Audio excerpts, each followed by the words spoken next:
ایک شخص نے اپنے کزن کو، اپنے چچا کے بیٹے کو، چچا زاد کو قتل کر دیا اور خود ہی اس کا مدعی بن کے حضرت موسیٰ کے پاس آیا کہ بتائیے جناب میرے اس بھائی کو کس نے قتل کیا ہے؟ حضرت موسیٰ نے ایک سادی سی بات کی، کیا فرمایا؟ وَإِذْ قَالَ مُوسَىٰ لِقَوْمِهِ إِنَّ اللَّهَ يَأْمُرُكُمْ أَن تَذْبَحُوا بَقَرَةً۔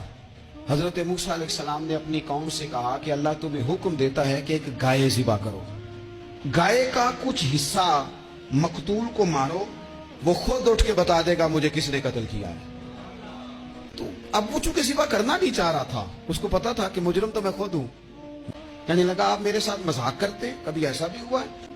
حضرت موسیٰ علیہ السلام فرمانے لگے میں اللہ کی پناہ مانگتا ہوں میں جاہلوں میں سے ہو، جب کہا نہیں ذبح کرنی ہے تو اب ذرا دیکھیے کرنا نہیں نہ چاہ رہے، کہنے لگے اے موسیٰ پھر آپ نہ رب سے دعا کریں کہ وہ ذرا کھول کے بتائے وہ گائے کس طرح کی ہو، ارادہ نہیں نہ ذبح کرنے، آپ دعا کریں۔ فرمایا کہ رب کہتا ہے وہ گائے نہ بوڑھی ہو نہ زیادہ بچیا ہو، اوان بین ذالک، ان کے درمیان ہو، یعنی جوان گائے ہو۔ لو اگلی بات سن لو، کہنے لگے آپ دعا کریں رب سے کہ وہ کھول کے بتائے اس کا رنگ کس طرح کا ہو، رنگ بتائیں کس طرح کا ہو۔ فرمایا رب فرماتا ہے کہ صفرا رنگ کی ہو، یعنی گہرے زرد رنگ کی ہو۔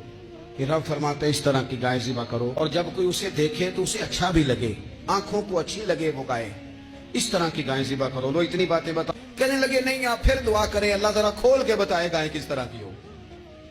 پھر اللہ تعالیٰ نے فرمایا کہ گائے اس طرح کی ہو کہ وہ کبھی کھیتی میں نہ چلائی گئی ہو، یعنی اس کو کبھی کام نہ اسے لیا گیا ہو، نہ کھیت چلانے ہل چلانے میں لگائی گئی ہو، اور وہ جو کنواں ہوتا تھا جس کے گرد گائیں گھومتی تھی، تو کہا وہ بھی کام اس نے نہ کیا ہو گائے نے، مسلمۃ لا شیۃ فیہا، وہ ہر عیب سے پاک ہونی چاہیے۔ قالوا الآن جئت بالحق، اب کہنے لگے اب آپ صحیح بات لے کے آئیں، اب سوال ختم ہو گئے نا، کہنے لگے اب آپ بات فذبحوہا، انہوں نے ذبح کر دی، وما کادوا یفعلون، پر ایسا کرتے نظر آتے، لگتا نہیں تھا کریں گے ذبح پر ذبح۔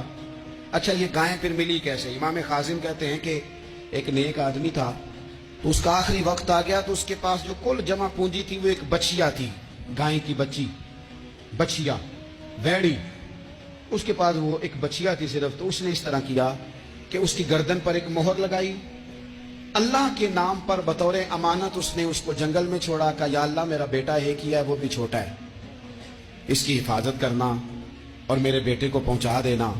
بچہ بالغ ہو گیا، اس کی ماں نے کہا بیٹا جو امانتیں رب کے پاس رکھوائی جائیں نا ان میں خیانتیں نہیں ہوا کرتی، جا جا کے جنگل میں آواز دے تیری گائے واپس آ جائے گی۔ اس نے جا کے جنگل میں آواز دی کہ وہ جو میرے باپ نے امانت رکھوائی تھی وہ کدھر ہے؟ وہ نشان لگی ہوئی گائیں دوڑتی ہوئی اس کے پاس آئی۔ واللہ خیر الرازقین، جب رب بندوبست کرے، جب اللہ بندوبست کرے تو پھر معاملہ اور ہوتا ہے۔ وہ گائے آ گئی، اب اس نے کیا کیا اس نوجوان نے کہ وہ گائے گھر لایا، ماں سے آ کے کہا کہ اماں یہ تو اللہ نے فضل کر دیا۔ ماں کہنے لگی پتر حالات ہمارے خراب ہیں، منڈی میں لے جا اسے بیچ دے، لیکن سودا میری مرضی کے بغیر طے نہ کرنا۔ کس کی مرضی کے بغیر؟ کس کی؟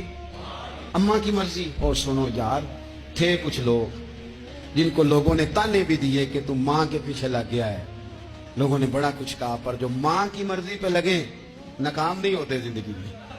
یہ دیکھو ماں کی مرضی پہ لگا، اس کی قیمت کتنی تھی گائے کی؟ بڑی مہنگی تھی پر 3 دینار کی تھی، منڈی میں لے گیا 3 دینار اس کی قیمت لگ گئی، تو ماں نے کہا تھا میری مرضی کے بغیر سودا نہ کرنا۔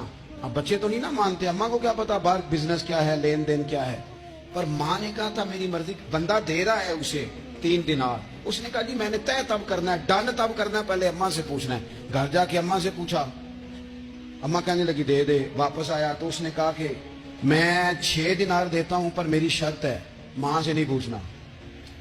اس نے کہا تو 12 بھی دے، ڈن تب بھی ہونا ہے جب اماں نے کہنا ہے۔ وہ جب اس طرح کی اس نے گفتگو کی، واپس اپنی والدہ کے پاس گئے، کہنے لگے اماں سمجھ نہیں آتی، 3 دینار کی گائیں بندہ 12 میں خریدنے کو تیار ہے، شرط لگاتا ہے کہ اماں سے نہیں پوچھنا۔ تو والدہ کہنے لگی پتر پہلے اس سے جا کے پوچھ کیا وہ ہے کون،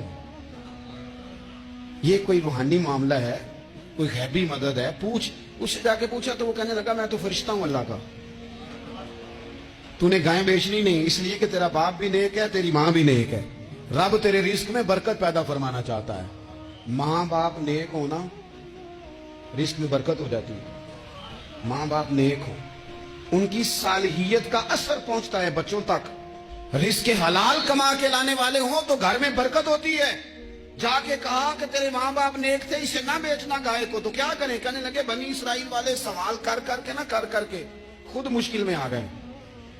اب وہ ایسی گائے جو جوان بھی ہو, یہاں تو ہر غریب آدمی اپنی گائیں یہاں لگا دیتا ہے, کھیتی باڑی میں یہاں لگا دیتا ہے, کنویں میں پانی نکالنے میں, تو یہاں تو ہر ایک کی گائیں. تو ایسی گائیں جس کا رنگ بھی اتنا پیارا ہو, زیادہ بوڑھی زیادہ بچی بھی نہ ہو, اور ابھی تک کھیت میں بھی نہ لگی ہو, وہ سوائے تیرے کہیں نہیں ہے. اس نے کہا چل پھر مہربانی کر بتا میں کتنے کو دوں گائیں, اگر وہ آ جائیں تو کتنے کو بیچنی ہے. اسے کہنا کوئی نہیں, ریٹ تو زیادہ کرنا ہی نہیں. ان سے کہنا گائے کے اندر سے گوشت نکال دیں اور جتنا گوشت ہے اتنے پیسے بھر دیں, اس کی کھرڑی بھر دیں. اب وہ بنی اسرائیل والے ڈھونڈتے پہنچ گئے.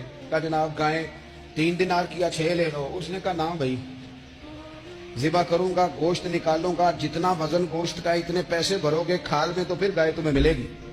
اب مجبور تھے, کیا کرتے؟ ابن کثیر حدیث لائے ہیں, امام سیوطی نے در منصور میں بھی لکھی ہے. نبی پاک صلی اللہ علیہ وسلم نے فرمایا سنو جوانوں, اور اسے دل کی تختی پہ لکھو. نبی پاک علیہ السلام نے فرمایا اگر بنی اسرائیل والے زیادہ سوال نہ کرتے تو اتنی مشکل کا شکار نہ ہوتے.